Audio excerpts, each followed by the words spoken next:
नमस्कार मित्रांनो, जसं की आपल्याला माहीत आहे की सिडकोकडून मसुदा यादी म्हणजेच ड्राफ्ट लिस्ट ही 25 मार्च 2026 रोजी जाहीर करण्यात आली आहे आणि त्यावेळी आलेल्या नोटिफिकेशननुसार आपल्याला 30 मार्च 2026 पर्यंत काही आक्षेप किंवा हरकत असेल तर नोंद करण्यासाठी कालावधी देण्यात आला होता. परंतु आत्ताची न्यूज आहे किंवा आत्ताची नोटिफिकेशन आपल्या पोर्टलवरती दाखवत आहे त्यानुसार आता 2 दिवसाची मुदतवाढी देण्यात आलेली आहे आणि जी लास्ट डेट जी 30 मार्च 2026 होती ती आता चेंज होऊन 1 एप्रिल 2026 करण्यात आलेली आहे. व्हिडिओ चालू करण्याअगोदर जर तुम्ही आमच्या चॅनलवर प्रथमतः आला असाल चॅनलला सबस्क्राईब नक्की करा. तसेच आमचे व्हिडिओ आवडत असतील तर लाईक आणि शेअर करा. तर चालू करूया आजचा व्हिडिओ. तुम्ही पाहू शकता ही 25 मार्च 2026 रोजी सिडकोच्या पोर्टलवर अशी नोटिफिकेशन येत होती. त्यामध्ये लिहिलं होतं की डिसेंबर 2025 योजनेसाठी अर्जदारांची मसुदा यादी प्रसिद्ध करण्यात आलेली आहे. कृपया कोणतीही हरकत किंवा आक्षेप असल्यास दिनांक 30/3/2026 पूर्वी नोंदवावी. म्हणजेच 30 मार्च 2026 पूर्वी आपल्याला हरकत किंवा आक्षेप नोंद करण्यासाठी कालावधी देण्यात आला होता. परंतु आत्ता जी नवीन जी अपडेट आली आहे त्यानुसार आता आपल्याला ती डेट चेंज करून देण्यात आलेली आहे आणि आता तुम्ही पाहू शकता डिसेंबर 2025 योजनेसाठी अर्जदारांची मसुदा यादी प्रसिद्ध करण्यात आलेली आहे.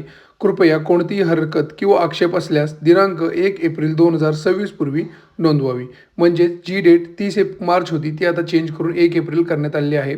त्यामुळं आता हरकत किंवा आक्षेप काय असल्या तर तो नोंद करण्यासाठी 2 दिवसांचा कालावधी हा वाढवलेला आहे. या अगोदरच्या व्हिडिओमध्ये आपण सिडकोने जाहीर केलेली मसुदा यादी कशी पाहायची, कुठून डाउनलोड करायची याबद्दल डिटेलमध्ये सांगितलं होतं. तरी तुम्ही त्या प्रकारे ती लिस्ट डाउनलोड करून त्यामध्ये आपला ॲप्लिकेशन नंबर टाकून तुम्ही ते चेक करा की तुमचं नाव आहे किंवा नाही. तसेच तुमचं जे नाव आहे ते बरोबर आहे का, तुमचा ॲप्लिकेशन नंबर बरोबर आहे का, त्याच्यानंतर जी कॅटेगरी आहे LIG किंवा EWS ती बरोबर आलेली आहे का ती चेक करा.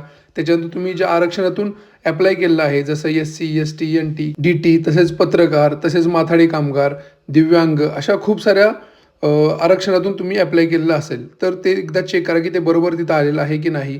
तसेच तिथं बुकिंग डेटसुद्धा दाखवत आहे म्हणजे तुम्ही ज्या दिवशी पेमेंट केलेलं आहे ते सुद्धा तुम्ही चेक करू शकता.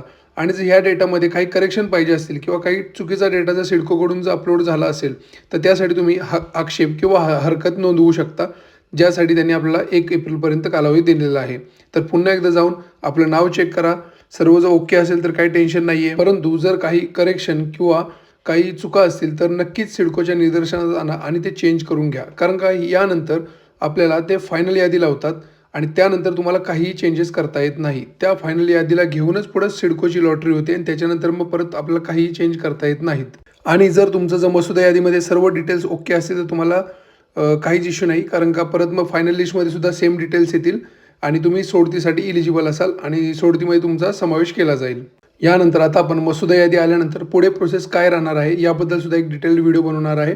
त्यासाठी तुम्ही आमच्या चॅनलला सबस्क्राईब करून ठेवा म्हणजे तुम्हाला तो व्हिडिओ पाहता येईल. व्हिडिओ शेवटपर्यंत पाहिल्याबद्दल धन्यवाद.